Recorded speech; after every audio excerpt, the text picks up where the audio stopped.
एक गांव में राम नाम का एक अमीर किसान रहा करता था। उसके पास बहुत धन था, लेकिन वो फिर भी घमंडी नहीं था। वो हर किसी की मदद करता था। उसके 2 बेटे थे। एक का नाम शिवा था और दूसरे का नाम गोपी। वो दोनों कुछ काम नहीं करते थे। बैठकर खाने से पहाड़ों का खजाना भी खत्म हो जाता है। इसी तरह वो भी धीरे धीरे गरीब होता जा रहा था। दिन ब दिन वो बूढ़ा और कमजोर होता जा रहा था। उसे उन दोनों आलसी बेटों की बहुत फिक्र रहती थी और हमेशा उसी फिक्र में चिंतित रहता था। एक दिन वो उन दोनों को एक अच्छा सबक सिखाना चाहता था।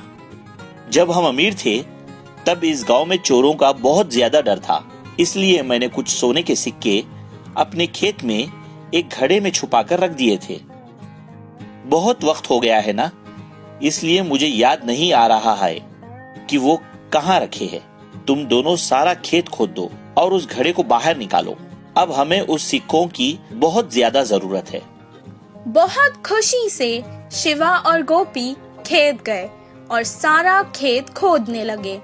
कुछ देर बाद गोपी ने कहा, अभी तक हमने बहुत खोद दिया है, फिर भी हमें वो सोने के सिक्कों से भरा हुआ घड़ा नहीं मिला। शिवा ने जवाब दिया, जिधर खोदना बाकी है उधर ही होगा शायद। बिना ज्यादा समय गवाए जल्दी करते हैं।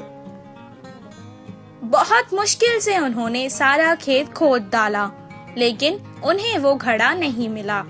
वो वापस घर आकर अपने पिता को सब कुछ सुनाने लगी। मुझे लगता है कि घड़ा शायद चोरी हो गया है। अब जाने दो, तुम ही बताओ। एक काम करते हैं, तुम दोनों ने इतनी मेहनत से सारा खेत खोदा है ना, तो क्यों ना उसमें कुछ बीज डालकर फसल उगाई जाए। दिया था, इसीलिए उन्हें अब ज्यादा मेहनत नहीं करनी पड़ेगी सोचकर वो मान गए और बाजार जाकर बीज ले आए और उसे खेत में डाल दिया। कुछ दिन बाद बहुत अच्छी बारिश हुई, फसल भी बहुत अच्छी होने लगी।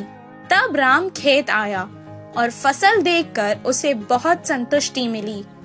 उस साल खेती बहुत अच्छी हुई। उन्होंने सारी फसल काट दी और बारिशों में और बोरियों में डालकर घर ले आए। तब राम ने कहा, अपने लिए कुछ अनाज की बोरियां रख लो और बाकी के बाजार में बेच आओ। जैसा उनके पिता ने कहा, शिवा और गोपी ने बिल्कुल वैसा ही किया। सारी फसल बेचकर उसके पैसे अपने पिता को लाकर दे दिए।